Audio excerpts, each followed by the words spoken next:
I am Stephen, 28 years old, and at my family's Christmas dinner, I was treated like a trespasser in my own life. Before I tell you how I turned their laughter into absolute silence, let me know where you are watching from in the comments. The wind in the New York suburbs has a way of cutting right through you in December. There's a wet, heavy cold that settles in your bones. But as I stood on the porch of my parents' house, brushing snow off the shoulders of my 3-year-old coat, I knew the real chill was waiting for me inside. I took a deep breath, gripping the neck of the wine bottle I'd brought. It wasn't a flashy label. It was a 2015 Cabernet from a small vineyard in Napa that I actually owned a stake in. I didn't put my name on it, and it didn't have gold foil wrapping. It just tasted incredible. To my parents, Richard and Karen, if it didn't sparkle or come with a 4-digit price tag, it was garbage. I opened the door. The heat hit me first, smelling of cinnamon, expensive perfume, and pretension. "Stephen, you made it." My mother, Karen, called out from the living room. She didn't get up. She was sitting on the white leather sofa, holding a crystal glass, her eyes fixed on the man standing by the fireplace. "Wipe your feet, please. We just had the carpets deep cleaned for Brad." "Hi, Mom," I said, kicking the snow off my boots on the mat. "Merry Christmas." "Yeah, Merry Christmas." "My father," Richard grunted. He was standing next to the man by the fireplace, looking at him with an adoration I hadn't seen directed at me since I won a spelling bee in the 2nd grade. And there he was, Brad, my sister Emily's new boyfriend. He looked exactly like the type of guy who parks in handicap spots because he's just running in for a minute. Slicked back hair, a suit that was a little too tight in the biceps to show he worked out, and a watch that was definitely too big for his wrist. "So this is the little brother," Brad boomed, his voice filling the room. He didn't walk over to shake my hand. He waited for me to come to him. "Emily told me you were into computers or something. Tech support." Emily, my older sister, laughed. She was draped over the armrest of the sofa, swirling her drink. "He's a coder, Brad. He fixes bugs. You know, like the IT guys you yell at when your email doesn't load." Right, Brad grinned, finally extending a hand. His grip was aggressive, a dominance test. "Good honest work. Someone's got to reset the passwords, right?" "It pays the bills," I said simply, pulling my hand back. I didn't mention that the bugs I fixed were usually massive security breaches for Fortune 500 companies, or that my coding had built an AI infrastructure currently valued at 9 figures. To them, I was Stephen, the guy with the Honda Civic and the studio apartment. "I brought some wine," I said, setting the bottle on the coffee table. The room went quiet.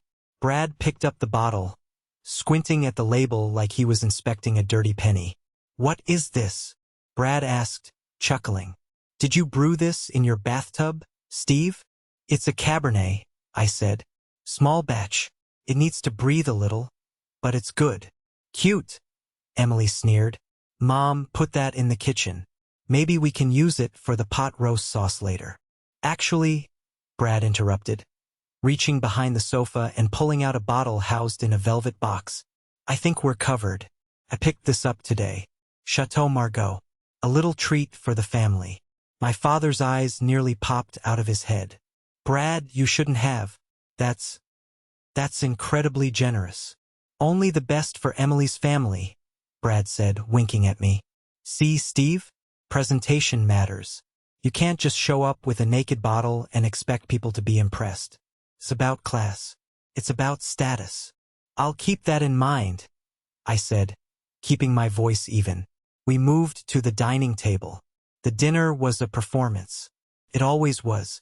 My mother had set out the good china, the silver that usually stayed locked away. Everything was perfect except for the seating arrangement. They had put me at the end of the table, near the kitchen door, in a folding chair because the main table only seated 4 comfortably. I sat there, cutting my turkey, listening to the Brad show.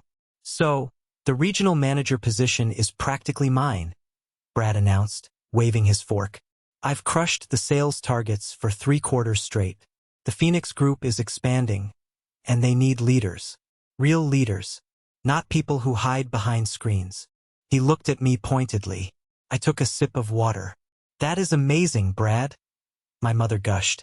A regional manager. Imagine that, Richard. Our Emily, dating a regional manager.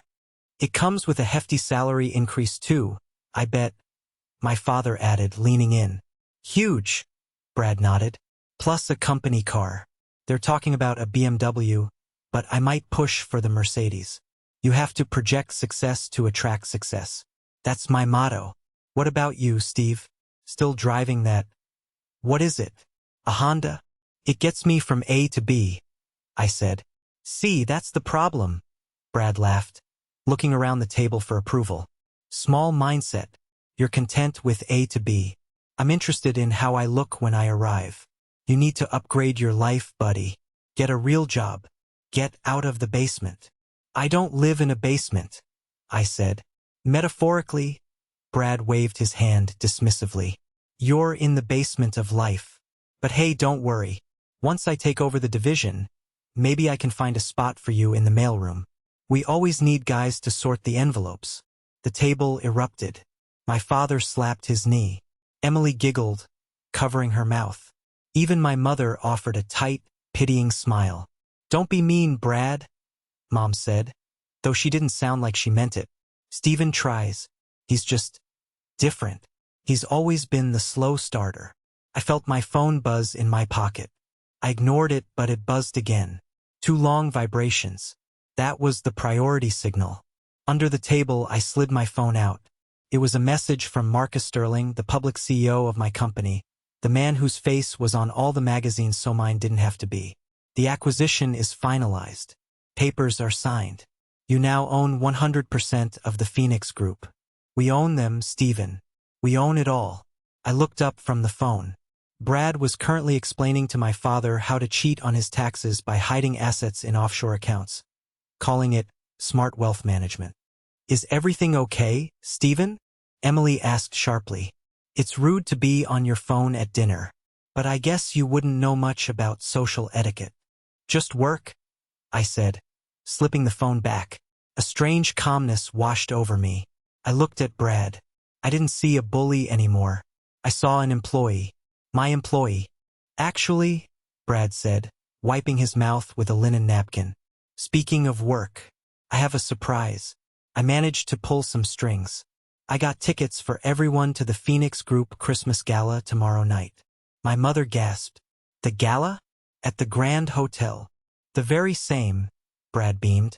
Black tie, open bar, the whole 9 yards. It's going to be the event of the season.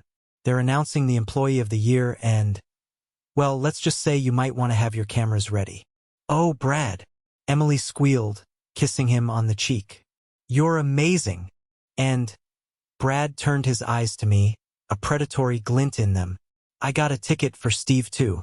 I figured it would be good for him to see what a real corporate environment looks like. Maybe it'll inspire him to shave and buy a suit that fits. I have a suit, I said. Great, Brad smirked. Try not to spill anything on it. The big bosses are going to be there. Rumor has it the new owner, the silent partner who just bought the company, might even show up. I want to make a good impression. I don't need my girlfriend's brother looking like a charity case in the background. I'll try to blend in, I said. The irony was so thick I could almost taste it. You do that, Brad said, raising his glass of Chateau Margaux. Here's to success. Real success. Not whatever Steven does. They clinked glasses. I raised my water glass, but nobody clicked it against mine. They were too busy toasting to the future. A future that I now held in the palm of my hand. To the gala, I whispered to myself. To the gala. The dinner ended with me doing the dishes while the successful people retired to the living room for brandy. This was the family dynamic. It had been this way for as long as I could remember. As I scrubbed the grease off the roasting pan, I looked out the window at the falling snow. It triggered a memory, sharp and stinging, from 15 years ago. It was Christmas morning. I was 13. Emily was 16. I remembered coming down the stairs, heart pounding, hoping for the one thing I had asked for. A computer kit. A simple Raspberry Pi set so I could learn to build circuits. Cost maybe $50. Under the tree, the piles were uneven. massively uneven. Emily got a brand new laptop. She got designer boots. She got a car stereo for the car she didn't even have yet. I got socks, a pack of 6, and a gift card to a bookstore that had gone out of business 3 months prior. "We're tight on money this year, Stephen," my dad had said, not looking at me as he helped Emily set up her laptop. "You understand. You're the boy. You need to be tough. Besides, Emily needs this stuff for school. She's going places." "I wanted to learn to code," I had whispered. "Code?" Mom laughed, sipping her morning coffee. "Stephen, be realistic. You're not a genius. You're a worker. You need to learn how to do manual labor. That's where your future is." That night, 15 years ago, I went down to the freezing basement. I didn't cry. I took an old radio apart and put it back together. Then I took the toaster apart. I learned how things worked. I learned that if I wanted anything in this life, I had to build it myself, in the dark, where no one was watching. The sound of shattering glass brought me back to the present. "Oops." Emily's voice from the living room. "It's okay. Leave it. Stephen can get it when he's done in there." I dried my hands and walked into the living room. Brad had dropped his glass. Red wine was soaking into the white rug. The one Mom had just paid hundreds to have cleaned. "Sorry about that, buddy." Brad grinned, not looking sorry at all. Got a little animated telling the story of my biggest sale. "Clean that up for me, would you?" My mother didn't yell at him. If I had dropped that glass, I would have been disowned. Instead, she waved her hand. "It's fine, Brad. Accidents happen. Stephen, there's club soda under the sink." I knelt on the floor, scrubbing the stain. From this angle, I could see under the sofa.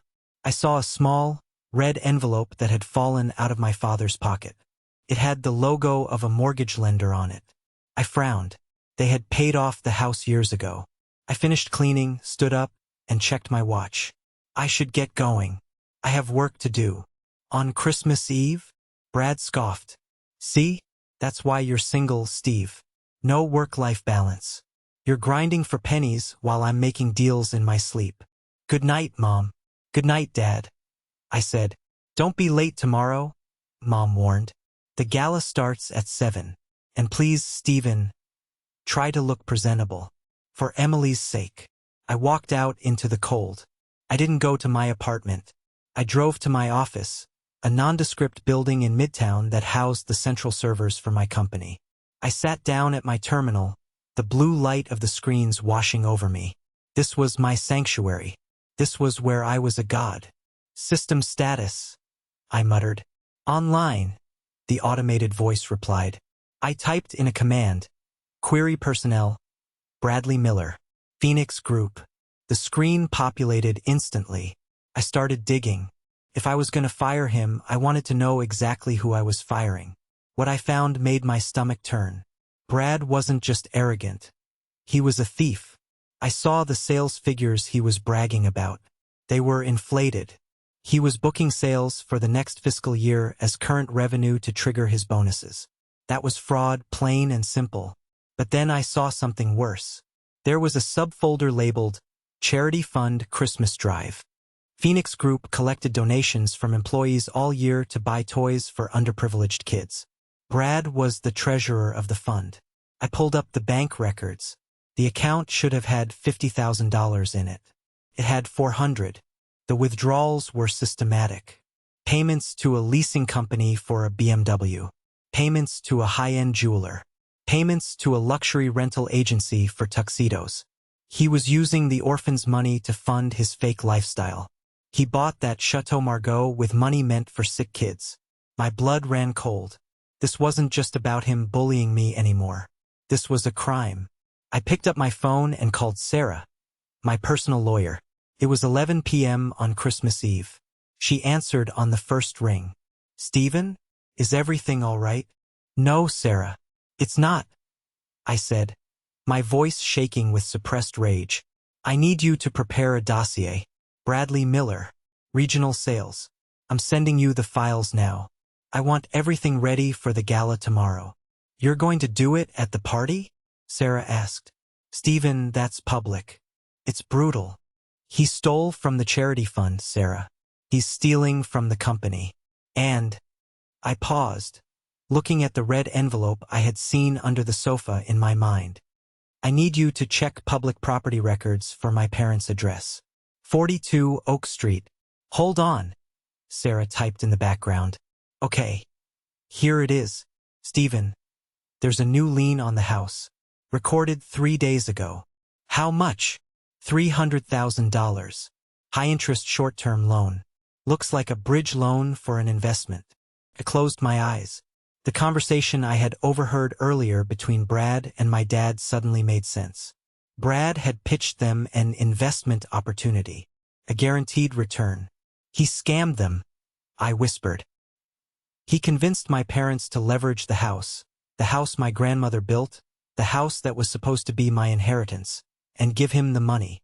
Stephen, if they signed the papers willingly. I know, I said. I can't stop the loan, but I can stop him from spending it. Sarah, I need full custody of the Phoenix Group's financial controls by tomorrow morning, freezing all internal accounts associated with Brad Miller. Done, Sarah said. And Stephen? Yeah. Happy Christmas. It will be, I said, staring at Brad's smiling employee photo on my screen. It really will be. I hung up. I didn't sleep that night. I sat in my office, watching the city lights, feeling the anger refine itself into something sharp and cold. They treated me like a clown. They laughed at my whine. They mocked my life. My parents were willing to sell my future to fund a con man because he looked the part of the son they wanted. Fine. If they wanted a show, I would give them a show. I opened my email and sent one final message to Marcus Sterling. Subject: the gala. Body: prepare the introduction. And have security on standby. I'm driving myself tomorrow. Prepare the phantom. I leaned back in my chair. The ghosts of Christmas past were screaming in my head. The lonely nights, the socks under the tree, the feeling of being invisible. Tomorrow I wouldn't be invisible. Tomorrow I would be the only thing they could see. The next morning, the sky was a bruised purple, heavy with more snow. I spent the morning at a place my family didn't know I frequented. A private tailor on Madison Avenue. Mr. Stephen, the tailor, Giovanni, nodded as I walked in. The tuxedo is ready. Thank you, Giovanni. It wasn't a rental. It was a bespoke midnight blue tuxedo with black satin lapels. Cost more than Brad's car. I put it on in the fitting room. The fabric felt like water against my skin. I looked in the mirror. The guy in the hoodie was gone. Staring back was the man who had built an empire from a basement. My phone buzzed. A text from Mom. Please tell me you rented a suit. Don't wear that gray jacket you wore to the funeral. It smells like mothballs. I didn't reply. I checked my other messages. One from Sarah. The legal team is briefed. The police have been notified about the embezzlement. They will be waiting in the wings. One from Marcus. I'm at the venue. Brad is here yelling at the catering staff. He's acting like he owns the place. You're going to enjoy this. I walked out of the shop, the cold air hitting my face. I felt calm. It was the calm before the storm. I took a cab to the Grand Hotel. I wasn't going to reveal the car just yet. That was for the exit. The grand ballroom was dripping with gold and crystal. Massive Christmas trees stood in every corner, decorated with lights that probably cost a year's salary for a normal worker. There were 500 people there, employees, investors, partners. I spotted my family near the ice sculpture. They stood out. My mother was wearing a dress that was too sparkly, trying too hard. My father looked uncomfortable in a stiff suit. Emily was clinging to Brad's arm like a trophy. And Brad was in his element. He was holding court, laughing loudly, gesturing with a champagne flute. I took a deep breath and walked over. Well, look who decided to show up. Brad shouted as he saw me. He scanned my outfit. For a split second, I saw confusion in his eyes. He recognized quality, but his ego quickly dismissed it. Did you rob a magician, Steve? Or did you finally find a rental shop that stocks your size? You look nice, Stephen, Mom said, surprised. She reached out to touch the lapel. Is this silk? Careful, Karen. Brad laughed. If he stains it, he won't get his deposit back. Grab a drink, Steve. But go to the back bar. The top shelf stuff here is for executives. I'm fine with water, I said. So, Stephen, Emily said, looking me up and down with a hint of jealousy. Brad was just telling us about the owner, the new billionaire. Do you think you'll even get to see him? Or will you be stuck in the corner? I think I'll get a good view, I said. Suddenly, a hush fell over the nearby group. Marcus Sterling was walking through the crowd. Marcus was a legend. 6'2", silver hair, impeccably dressed. He radiated power. People parted for him like the Red Sea. Brad straightened his tie, panic and excitement flashing on his face. Oh my God, that's him. That's Sterling. Okay, everyone act natural. Mom, Dad, stand up straight. Emily, smile. Brad stepped forward, blocking Marcus's path. Mr. Sterling, Brad said, extending a hand, his voice pitching up an octave.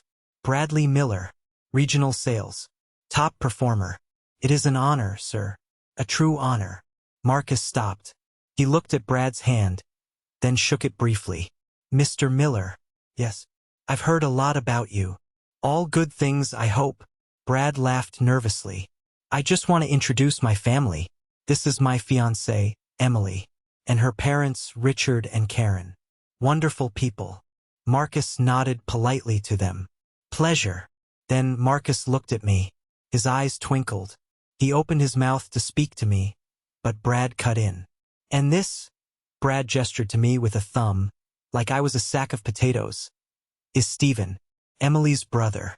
He's in between opportunities right now. Just came for the free food. Right, Steve? My father chuckled nervously. He's a good kid, just a little slow to launch. I locked eyes with Marcus. I gave a barely perceptible shake of my head. Not yet. Marcus pressed his lips together, suppressing a smile. I see. Well, enjoy the evening, Stephen. I have a feeling it's going to be memorable. Thank you, Marcus, I said. Mr. Sterling, Brad corrected me sharply. You call him Mr. Sterling. Show some respect. Marcus walked away. Brad spun on me, his face red. Are you insane? Brad hissed, poking me in the chest. You called him by his first name?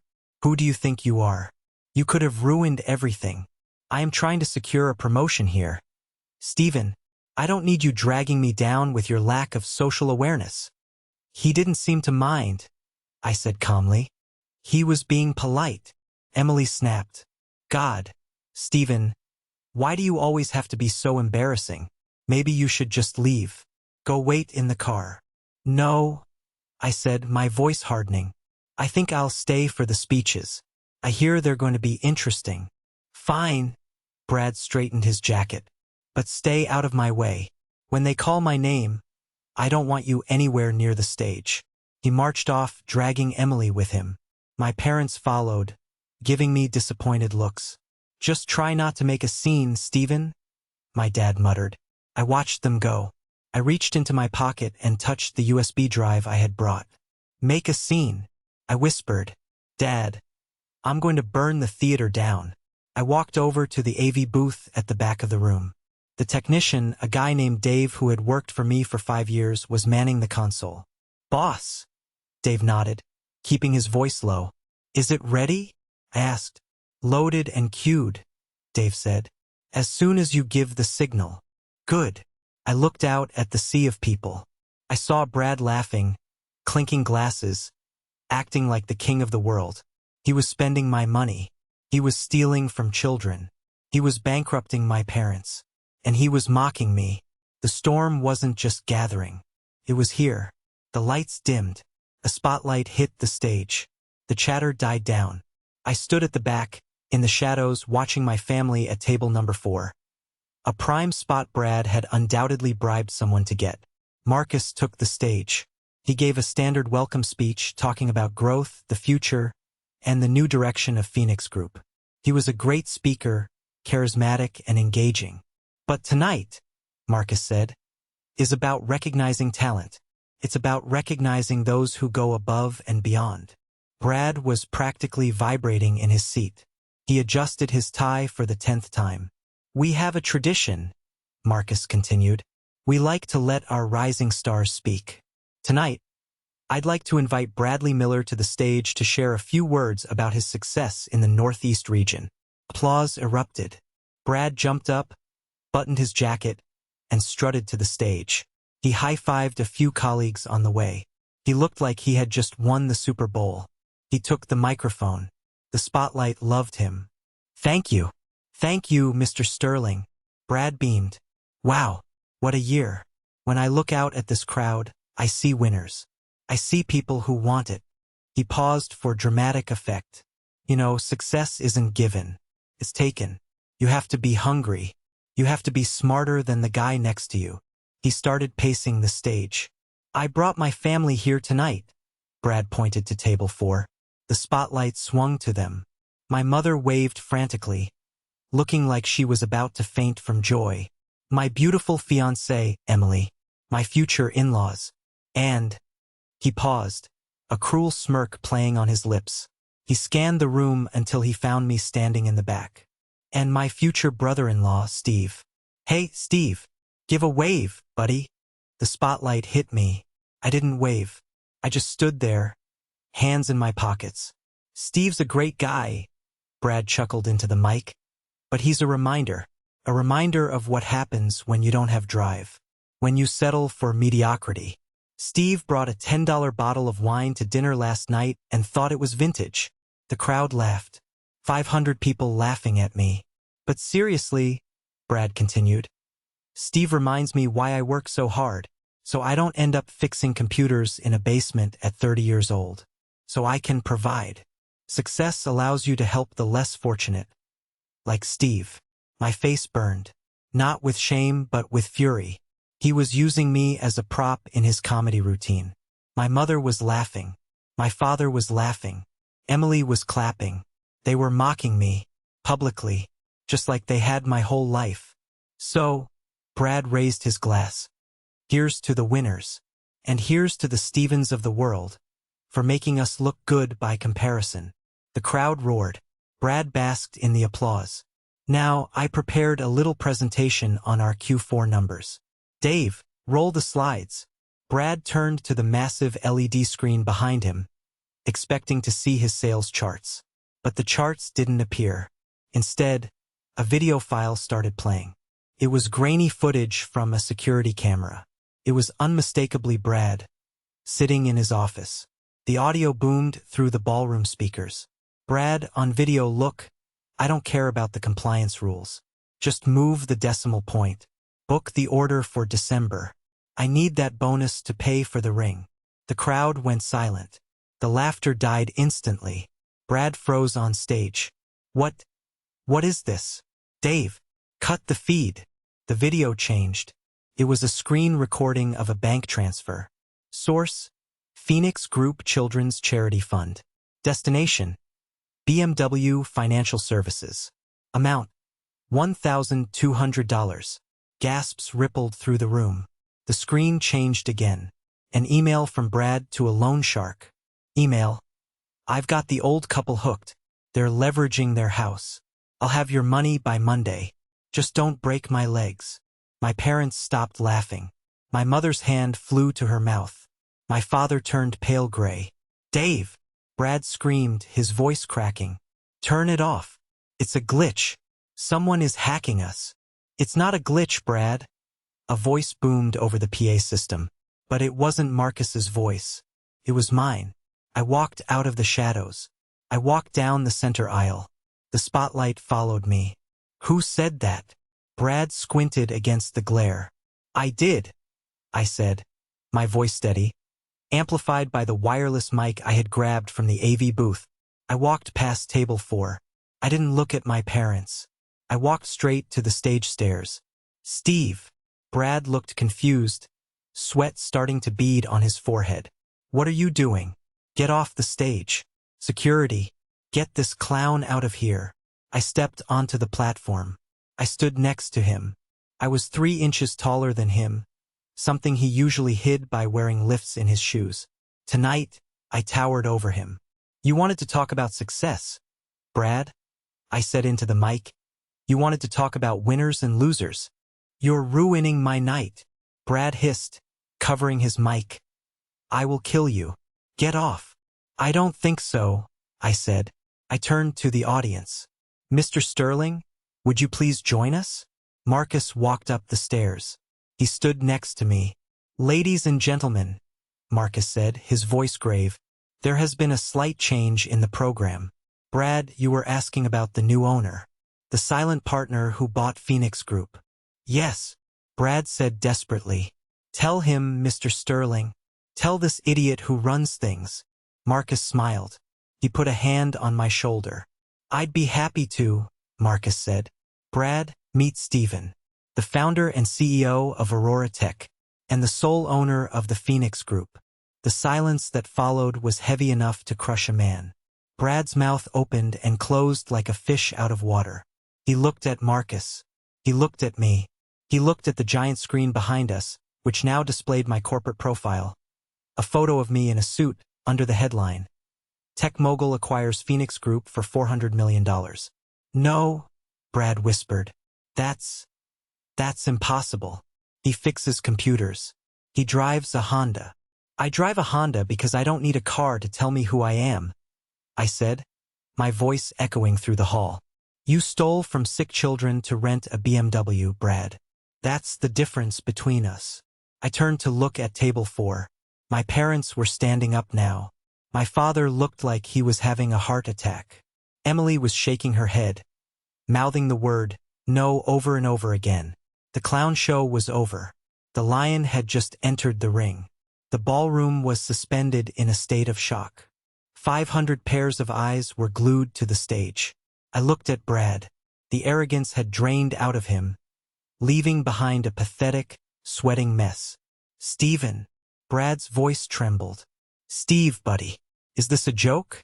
Because if it is, it's a good one. You got me. It's not a joke, Brad, I said calmly. And I'm not your buddy. I'm your boss. I pointed to the screen behind me. The evidence of the embezzlement was still looping. You mocked me for being boring, I said, addressing him but speaking to the room. You mocked me for following the rules. You told my family I was a failure because I didn't flash cash. But while you were faking numbers and stealing from the charity fund, I was building the algorithm that caught you. Stealing? Brad stammered. No, that was a loan. I was going to put it back. You took $50,000 meant for toys for orphans, I said. My voice dropped an octave, cold as ice. And you spent it on watches and rental cars to impress people you don't even like. I turned to the audience. Is this the kind of leadership Phoenix Group represents? I asked. No. A few voices shouted from the crowd. I didn't think so, I said. I turned back to Brad. Bradley Miller, you are fired. Effective immediately. Brad staggered back as if I had punched him. You can't do that. I'm the regional manager. Not anymore, I said. And we aren't done. I signaled to the side of the stage. 2 police officers stepped out from the curtains. We audited the books, Brad, I said softly so only he could hear. We found everything. The tax fraud, the embezzlement, and the scheme with my parents. Brad saw the cops and panicked. He lunged for the microphone, trying to plead his case to the crowd. He's lying. He's jealous. He's always been jealous of me. Emily, tell them. But the officers were faster. They grabbed Brad by the arms. Bradley Miller, you are under arrest for grand larceny and fraud, one officer said, snapping handcuffs onto his wrists.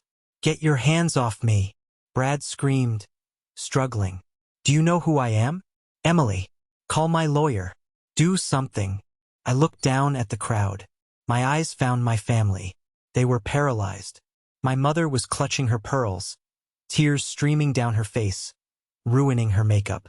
My father was slumped in his chair, staring at the floor. Emily was standing there, pale as a ghost, watching her perfect fiancé being dragged away in handcuffs. As the police hauled Brad off stage, he passed my family's table. "You idiots!" Brad screamed at them. "You were supposed to give me the money on Monday. You ruined everything." The doors slammed shut behind him. The room was dead silent. I stood center stage. I adjusted my cuffs. "I apologize for the interruption," I said to the crowd. "Please enjoy the dinner. The open bar is on me tonight." I handed the microphone to Marcus and walked down the stairs. The crowd parted for me. People who had ignored me 10 minutes ago were now nodding respectfully, whispering, staring with awe. "Mr. Stephen," a man said, bowing slightly. "Good evening, sir." Another woman nodded. I walked straight to table 4. My family looked at me like I was a stranger, an alien. "Stephen?" my mother whispered. Her voice was weak. Is it true?" "Is what true, Mom?" I asked. "That I own the company? Or that Brad is a criminal?" "You own all of this?" My father gestured around the room with a trembling hand. But you fix computers. You live in a studio." "I live in a studio because I travel 200 days a year," I said. "And I don't brag about my money, unlike some people." Emily finally found her voice. She looked at me with a mix of fear and calculation. I saw the gears turning in her head. Brad was gone. The golden goose was cooked. But here was another one. "Stephen," Emily said, her voice shaking but trying to sound sweet. "Why didn't you tell us? We're family. We would have supported you." "Supported me?" I laughed. It was a harsh, dry sound. "Emily, 10 minutes ago you told me to go wait in the car. You laughed when he called me a loser. I was just going along with it." Emily pleaded, reaching for my arm. "You know how Brad gets. I was scared of him." "You weren't scared," I said, pulling my arm away. "You were enjoying it. You loved feeling superior." I looked at my parents. "And you too," I said. "You were ashamed of me. You sat there and let a thief insult your son because he bought you expensive wine with stolen money." "We didn't know," my father said, his voice pleading. "Stephen, we didn't know he was a crook." "Maybe not," I said. "But you knew how he treated me, and you didn't care, because you thought he was rich. That's all that matters to you, isn't it? Status. That is not fair." Mom cried. "We love you, Stephen. Do you?" I reached into my pocket and pulled out a folded piece of paper. I slammed it onto the table. It rattled the silverware. It was a printout of the lien on the house. "I know about the house, Dad," I said. "I know you leveraged Grandma's house, my inheritance, the one she promised me, to give money to Brad." My father's face went white. "Stephen, it was an investment. For the family." "For the family?" I shook my head. "No, for Ryan. For Emily. Never for me.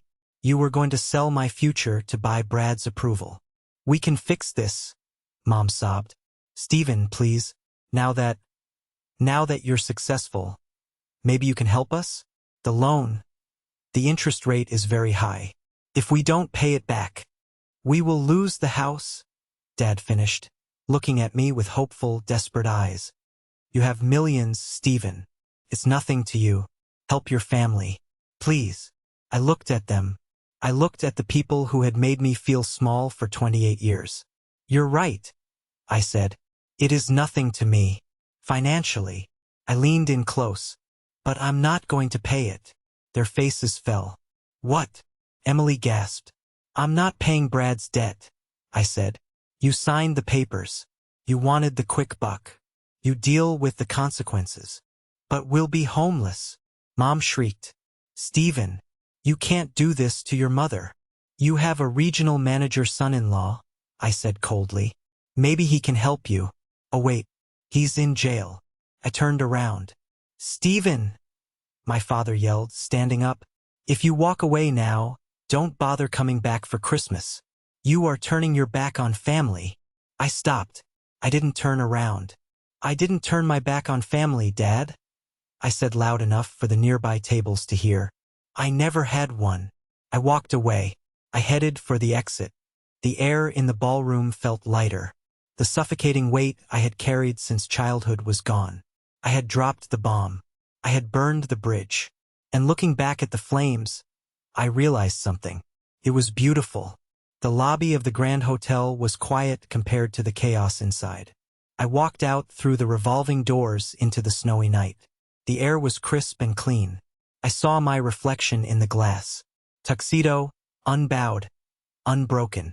A valet was waiting, but not the normal valet. My personal driver, Thomas, was standing next to a car that was definitely not a Honda. It was a Rolls-Royce Phantom, extended wheelbase, in midnight black. It sat there like a beast, commanding respect from every other vehicle in the driveway. Thomas opened the rear door. "Good evening, sir. How was the party?" "Brief," I said, "but productive." As I was about to get in, the hotel doors burst open behind me. It was Emily. She had run out without her coat, shivering in her strapless dress. "Stephen, wait!" she screamed. I paused 1 foot in the car. She ran down the steps, her high heels slipping on the ice. She looked frantic. Her mascara was running. "Stephen, please," she panted, grabbing the door handle of the Rolls-Royce. Her eyes widened when she saw the interior, the lambswool mats, the starlight headliner. "My God! Is this yours?" "Let go of the door, Emily," I said. "Stephen, you can't leave us like this," she cried, her teeth chattering. "Dad is having a panic attack. Mom is hysterical. The police are asking us questions about Brad's money. They think we were accomplices." "Were you?" I asked. "No, of course not. We were victims too." She grabbed my lapel. "Stephen, you have to get us a lawyer. A good one. The company lawyers won't talk to us. You own the company. Tell them to help us." "Why would I do that?" I asked. "Because we're blood," she screamed. And I have custody of your niece. Do you want Lily to see her mother go to jail? Or be homeless? Using her daughter. A classic Emily move. "Lily is innocent," I said. "And don't worry, I've already set up a college fund for her. A trust. You can't touch it. Only she can when she turns 18. Emily blinked. You did." "Yes, because I'm not a monster," I said. "But you and Brad, you're on your own." "But the house," she whimpered. "Brad gambled away the loan money. If we don't pay the bank by Monday, they foreclose. Mom and Dad will be on the street. They're old, Stephen. They should have thought about that before they bet the farm on a con man," I said. "Maybe they can rent a basement apartment. I hear they think basements are good enough for family." "You bastard," she hissed, her sadness turning back to anger. "You planned this. You let us humiliate ourselves. You knew all along." "I gave you a chance," I said softly. "Last night, dinner. I waited for one kind word, one defense, one thank you for the wine. If any of you had treated me like a human being, I would have written a check to cover Brad's mess tonight. I would have saved you." Emily froze. The realization hit her. It wasn't my cruelty that doomed them. It was theirs. "But you didn't," I said. "You laughed." I stepped into the car. "Stephen." "No." She banged on the window. "Stephen." Thomas closed the door. The sound was a solid, heavy thud that shut out the world. "Drive, Thomas," I said. The Rolls-Royce glided away from the curb. I looked out the tinted window. I saw Emily shrinking in the distance, a small, shivering figure in the snow, screaming at taillights. My phone buzzed. A text from Dad. "We are your parents. You owe us." I blocked the number. Then a text from Mom. "Please, I'm sorry. We can start over." I blocked the number. Then a text from Sarah. "Police have Brad in custody. He's singing like a canary. He's trying to pin the fraud on your father, saying Richard was the mastermind behind the loan scheme." I typed back, "Let justice take its course. If they are innocent, they'll be fine. If they were greedy, well." I leaned back into the leather seat. I poured myself a glass of champagne from the car's cooler. It was the same brand Brad had bragged about, Chateau Margaux. I took a sip. Tasted good. But honestly, the bottle I had brought to dinner tasted better. I was alone. But for the first time in my life, I wasn't lonely. I was free. The interior of a Rolls-Royce Phantom is designed to do one thing: separate you from the world outside. As Thomas navigated the car away from the Grand Hotel, the screaming face of my sister and the chaos of the gala faded into the snowy night. The silence inside the cabin was absolute, save for the soft hum of the tires on the fresh powder. I leaned my head back against the leather headrest. My heart was still hammering against my ribs, a stark contrast to the calm exterior I had presented on stage. It wasn't the adrenaline of fear anymore. It was the adrenaline of severance. It felt like I had just amputated a limb that had been gangrenous for 20 years. It hurt, but I knew it was the only way to survive. "Where to, sir?" Thomas asked, his eyes meeting mine in the rearview mirror. "Just drive, Thomas," I said, staring out at the blurred city lights. "Take the long way home. I need to think." My phone was still buzzing incessantly on the seat beside me.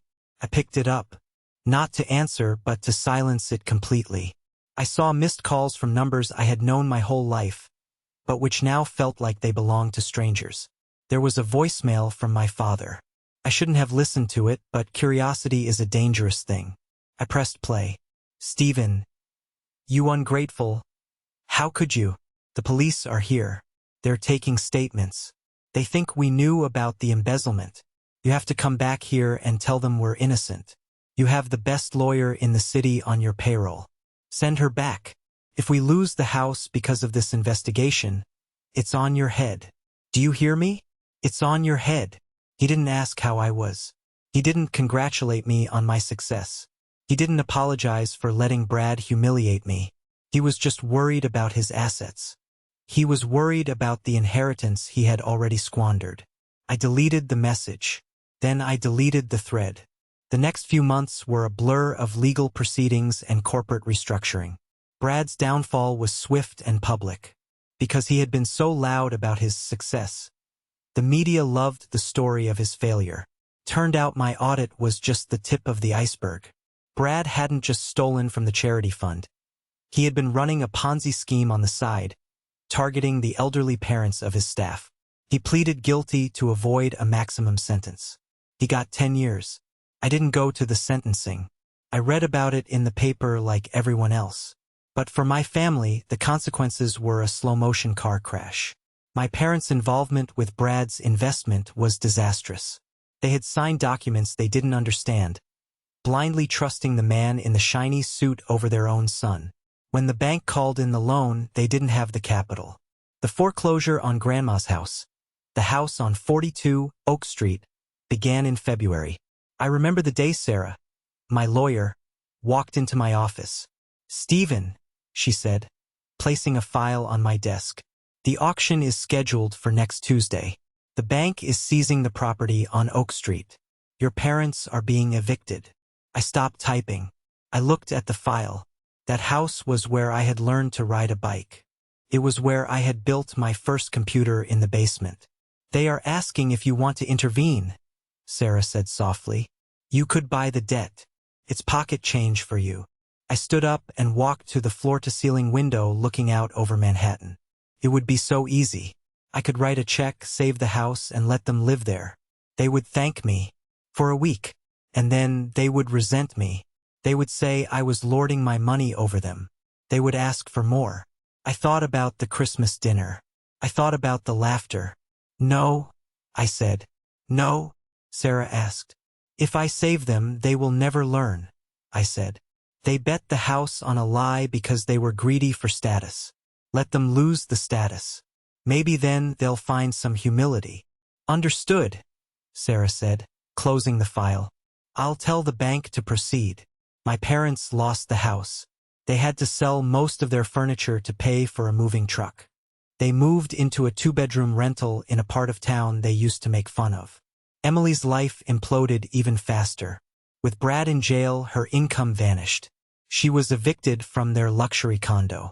She had to move in with my parents in their cramped rental. The tension in that small apartment must have been suffocating. Without money to distract them, they only had each other to blame. I thought the silence from them meant it was over. I thought they had finally accepted that I was gone. But toxic people don't let go that easily. They just change tactics. It was a Tuesday night in April. I was in a board meeting when my personal line rang. It was a number I didn't recognize, so I answered. "Is this Stephen?" A frantic voice asked. "This is Mrs. Higgins, your mother's neighbor." "Yes," I said, my stomach tightening. "Oh, thank God. Stephen, it's your mother. An ambulance just took her away. She collapsed in the hallway. She was clutching her chest. It looks like a heart attack." The room spun. No matter how much anger you hold, the words mother and heart attack still bypass your logic and hit your instinct. "Which hospital?" I asked, already signaling my assistant to cancel the meeting. "St. Jude's," the neighbor said. "Please hurry." It looked bad. I ran. I didn't take the Rolls-Royce. I took the first taxi I could find. On the ride over, the guilt hit me like a physical blow. Was this my fault? Did the stress of the eviction kill her? Was I a murderer? I rushed into the emergency room. I found the reception desk. "Karen? My mother, Karen," I stammered. "She was just brought in. Room 402, the nurse said. "She's stable." I sprinted to the elevator. When I got to the 4th floor, I saw my father and Emily standing in the hallway. They looked haggard. My father's suit was frayed.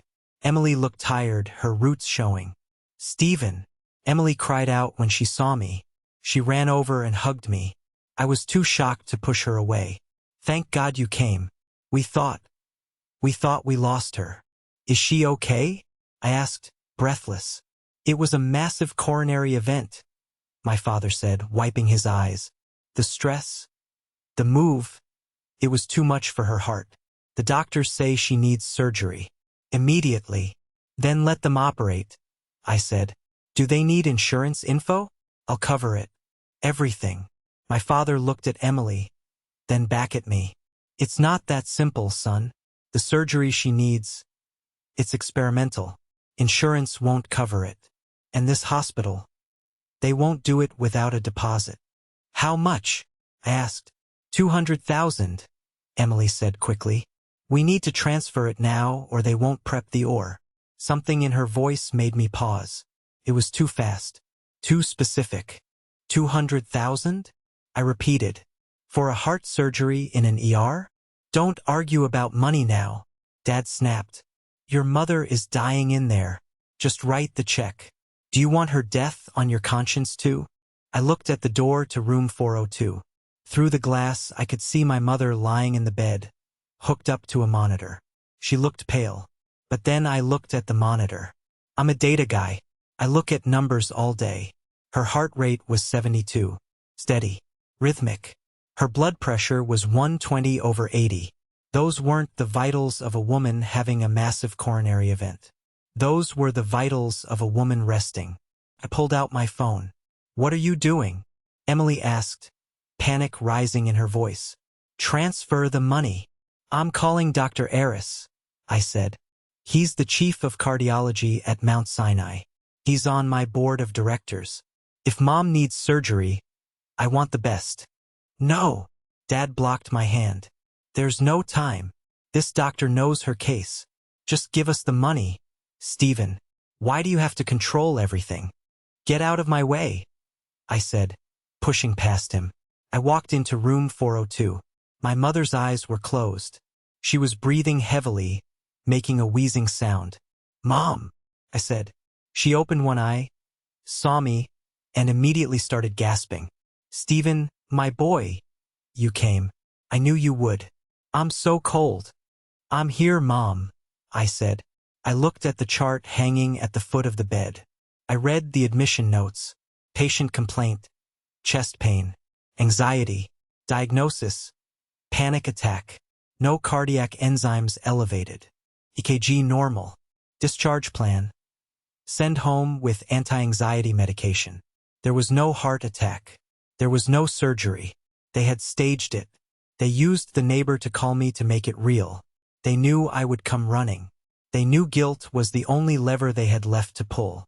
I felt the anger drain out of me, replaced by a profound, Hollow sadness. This was it. This was the bottom. You can stop acting, Mom, I said quietly. She kept gasping. What do you mean? My chest. I read the chart, I said, holding it up. Panic attack. Normal EKG. You're being discharged. The wheezing stopped instantly.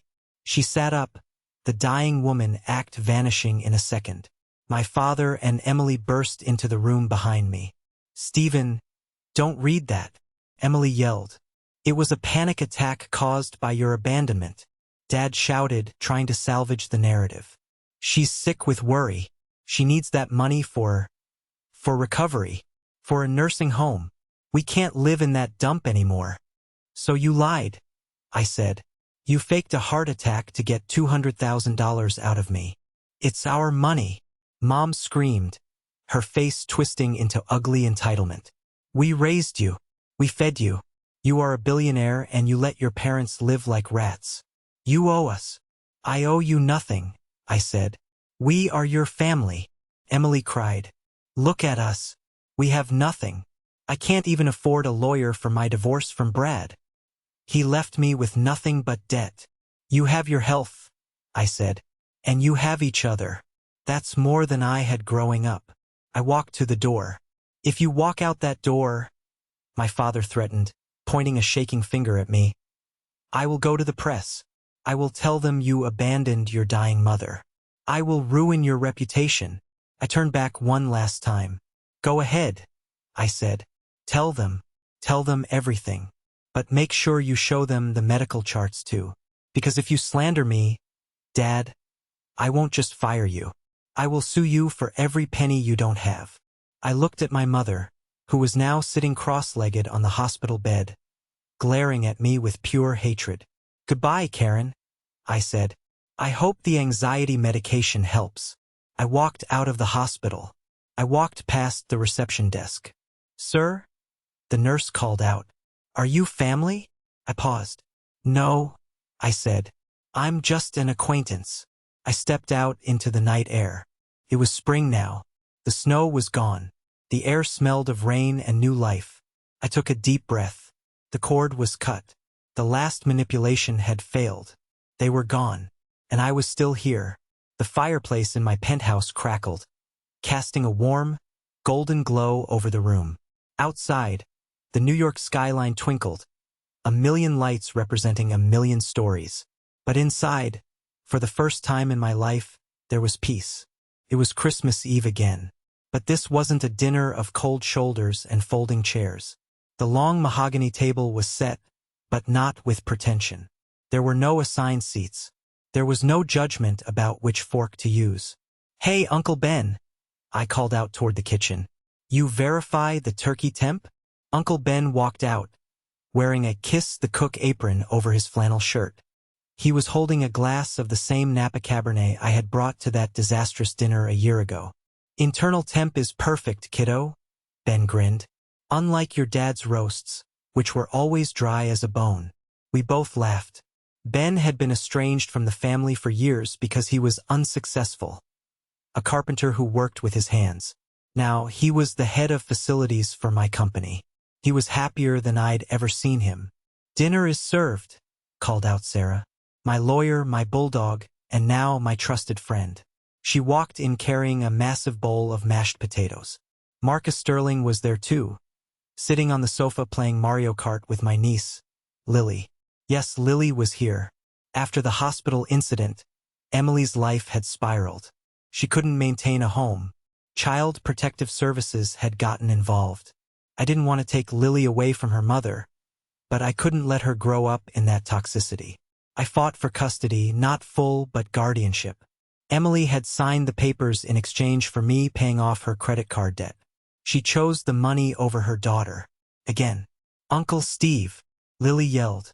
Mr. Marcus is cheating. He used a blue shell. It's a strategic asset, Lily, Marcus laughed. Business 101. I looked around the room. This was my constellation. Uncle Ben, the outcast. Sarah, the defender. Marcus, the mentor. Lily, the future. This was my family. Not by blood, but by bond. Not by obligation, but by choice. We sat down to eat. The conversation was loud, messy, and real. No one bragged about salaries. No one compared job titles. We talked about ideas. We talked about movies. We talked about life. "I have a toast," Uncle Ben said, standing up and tapping his glass. The table quieted down. "To Stephen," Ben said, looking at me with misty eyes. "For a long time this family, the old family, they made us feel like we were broken pieces, like we didn't fit the puzzle. But you showed us that we didn't need to fit their puzzle. We could build our own." "Here, here." Marcus raised his glass. I looked at my wine. I thought about where I was a year ago, standing in the snow, holding a bottle of wine like a weapon, bracing myself for impact. I had spent so much of my life waiting for an inheritance. Not of money, but of love. I thought if I worked hard enough, if I was successful enough, they would finally give it to me. But that's the trap. You can't earn love from people who are bankrupt of it. My parents and Emily were still out there somewhere. I heard rumors. Dad was working as a greeter at a department store. Emily was bouncing between boyfriends. They were still miserable. They were still blaming me. But their voices couldn't reach me up here. I looked at Lily. She was laughing at a joke Sarah made, her face covered in gravy. She was safe. Her college fund was secure. She would never have to wonder if she was worth more than a designer handbag. I stood up and walked to the window. Below me, the city was celebrating. Somewhere out there, someone was sitting at a dinner table feeling small. Someone was being mocked. Someone was being told they weren't enough. I wanted to tell them something. I turned back to the camera, to you, the audience who has been with me on this ride. We are taught that family is everything. That blood is thicker than water. That you have to forgive no matter how much it hurts. But sometimes the most loving thing you can do for yourself is to walk away. You don't have to set yourself on fire to keep other people warm. I looked back at my table. My real family. "Hey, Stephen," Ben called out. "Stop being dramatic and come eat. The stuffing is getting cold." "Coming," I said. I smiled. A real smile. If you are currently sitting at a table where you don't feel respected, if you are being treated like a clown in your own life, remember this story. Remember that you can drive away. You can build your own table. And the food tastes a hell of a lot better when you pay for it yourself. I'm Stephen. And this was my victory. If you made it this far, thank you. You are part of my circle now.